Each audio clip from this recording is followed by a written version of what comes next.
अभिषेक बैनर्जी को तो आप जानते ही हैं और उनका डायमंड हार्बर मॉडल का दावा भी आप जानते हैं, तो जरा एक थिएट्रिक्स में उनकी आपके सामने रखती हूँ। एक और बयान है, वो भी बड़ा वायरल है। अभी आप शेखर सुमन की बात कर रहे थे ना, अब देखिए जरा अभिषेक बैनर्जी का ये वायरल बयान। रीपोलिंग से पहले क्या कह रहे थे, 4 मई को नतीजे आने से पहले अभिषेक बैनर्जी क्या कह रहे थे कि शमशान घाट जो है वो इलेक्ट्रिक बनाने का मांग यहाँ पे की गई है क्योंकि हार्ट अटैक आने वाला है बहुत लोगों को। सुने जरा ये भी थिएट्रिक्स अभिषेक बैनर्जी की, सुनाए जरा।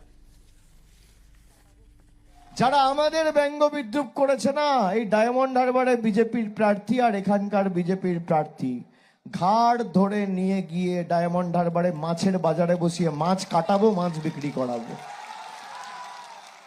এখানে জাহাঙ্গীর আমাকে আস্তে আস্তে বলেছে, দাদা সব দিয়েছো, একটা বৈদ্যুতিক চুল্লি করে দিতে হবে।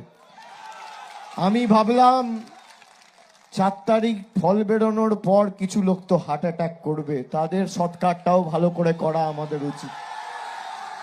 করে দেবো, আমি কথা দিয়ে যাচ্ছি, লড়াই করে যত দ্রুত সম্ভব বৈদ্যুতিক চুল্লি হবে এখানে। मानव जी सरेंडर क्यों कर दिया? फिर मेरा सवाल आपसे ये है, किसने सरेंडर किया है? कहाँ है आपका उम्मीदवार? जहांगीर खान कहाँ है? हार्ट अटैक का दावा कर रहे थे ना टीएमसी सर। मैडम 150 के ऊपर कार्यकर्ताओं को आपने अरेस्ट करा, महिलाओं को आपने उनके साथ बदसलूकी करी, वहां के लोगों ने घर घर जाके महिलाओं को धमकाया, लेकिन आपको दिखेगा नहीं। क्या ये अभी आज जो एनआरसी है या जितने भी लोग हैं, जितने भी एनसीआरबी डेटा है, वो बंगाल में नहीं है। महिला सुरक्षा जो जिसके लिए बातें करते हो बंगाल में नहीं है। अच्छा, आप ये कह रहे हैं कि आपके कार्यकर्ताओं को, ठीक है सर आपकी बात आ गई। अवराज जैन जी, ठीक है, नहीं अवराज सेन जी, मानव जायसवाल जी का कहना यह है कि आपने टीएमसी के कार्यकर्ताओं को गिरफ्तार करवा लिया, आपने टीएमसी के दफ्तरों पर बुलडोजर चलवा दिया और फाल्ता का चुनाव आपने पहले से ही वन साइडेड करवा दिया, इसलिए जहांगीर खान चुनाव नहीं लड़ रहे हैं। मीनाक्षी जी देखिए, फॉल्टा में रिपोल, अच्छा ठीक है वो बोल दिया, अभी सुनिए मेरी बात। फॉल्टा में रिपोल हो क्यों रहा है?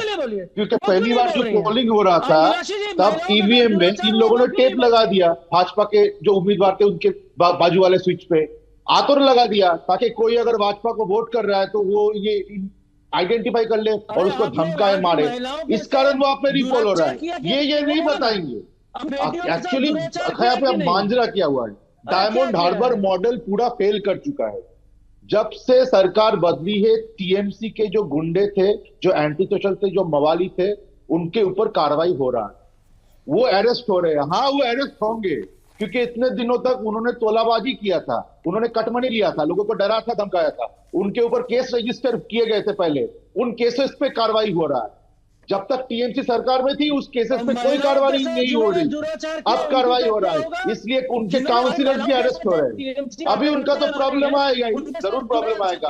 और इनका थोड़ा जो असली रूप है, मैं उनके बारे में कुछ कहना चाहता हूँ। अगस्त 2025 का पीआईबी का डॉक्यूमेंट लेके मैं बैठा हूँ।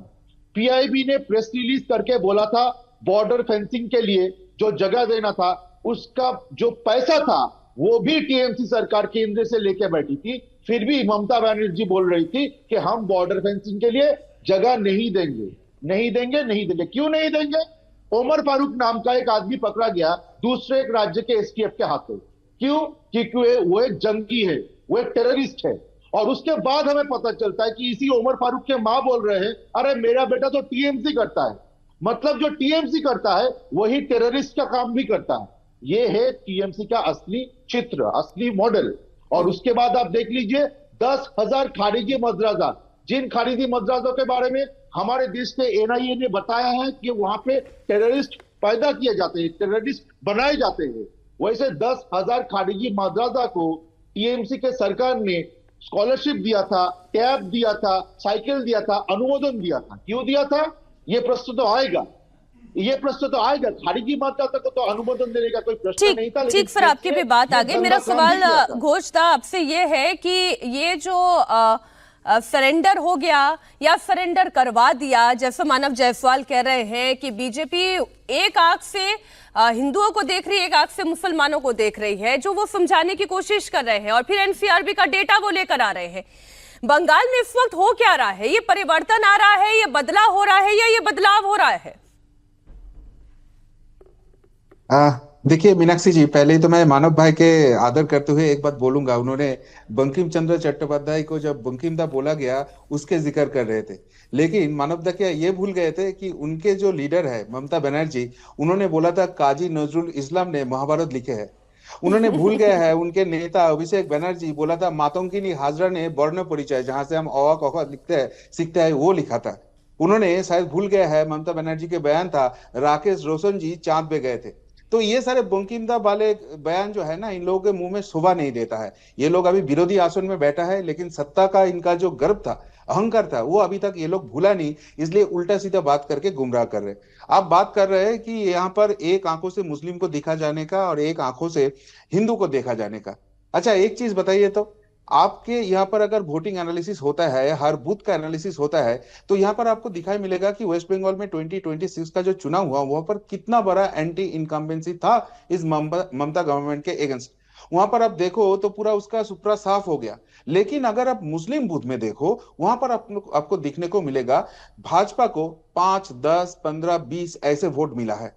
तो इसका मतलब मुस्लिम लोग भाजपा को रिजेक्ट कर रहे हैं। चलो ठीक है, एक पार्टी को आप रिजेक्ट कर ही सकते हो, लेकिन आपके पास दूसरे ऑप्शन है जहां पर पूरे राज्य टीएमसी को यहां पर रिजेक्ट कर रहा है, वहां पर मुस्लिम अभी भी टीएमसी के लिए वोट कर रहे हैं। और ये टीएमसी वालों अभी भी कुछ भी इशू होता है तो वहां पर हिंदू मुस्लिम ये बातें लेने आने का कोशिश कर रहे हैं। तो यहाँ पर एक आंखों में मुस्लिम एक आंखों में हिंदू किसका है? ममता बनर्जी का खुले आम बयान थे नहीं कि नहीं हिंदू नहीं नहीं धर्म घोषदा, एक गंदा बात धर्म है। बताए। अब अगर सरकार ये फैसला लेती है कि मुस्लिमों को ओबीसी आरक्षण का लाभ नहीं मिलेगा, इमामों और मुअज्जिनों के सरकारी भत्ते बंद होंगे, मस्जिद पर तेज आवाज में लाउड स्पीकर बजाना बैन होगा, सड़क पर नमाज पढ़ना बैन होगा, तब तो सियासत होगी और बवंडर भी उठेगा। एक बात मीनाक्षी जी बताइए, इनमें से कौन सा बात है जो संविधान के साथ चल रहा है? एक भी बात है क्या? संविधान बोल रहा है आप धर्म के भित्ति में किसी को आप ये पैसा दो। वो इमाम मुअज्जिम हो सकता है, वो पंडित पुरोहित हो सकता है, सबका वो जो गवर्नमेंट से एड मिलता था वो बंद कर दिया शुभेंदु अधिकारी जी ने। उसके बदले में उन्होंने स्वामी विवेकानंद जी के नाम में एक स्कॉलरशिप चालू नहीं किया, उसका रिवाइवल किया, जो पहले वेस्ट बंगाल में हुआ करते थे, जिसको बंद करके ममता बनर्जी ये मुस्लिम वोट खरीदने के पॉलिटिक्स के लिए इमाम मुअज्जिम का भाता चालू किया था। तो अभी सारे स्टूडेंट, वो हिंदू हो या मुस्लिम हो, ठीक। वो टीएमसी हो या भाजपा हो, डजंट मैटर, अगर वो गरीब कैटेगरी से आते हैं, उसका मेधा है, तो गवर्नमेंट उसको स्वामी विवेकानंद जी के नाम से एक स्कॉलरशिप देंगे जिसके साथ वो अच्छे से पढ़ाई कर सकता है। ठीक ये है। सही स्टेप है, ये गलत स्टेप है?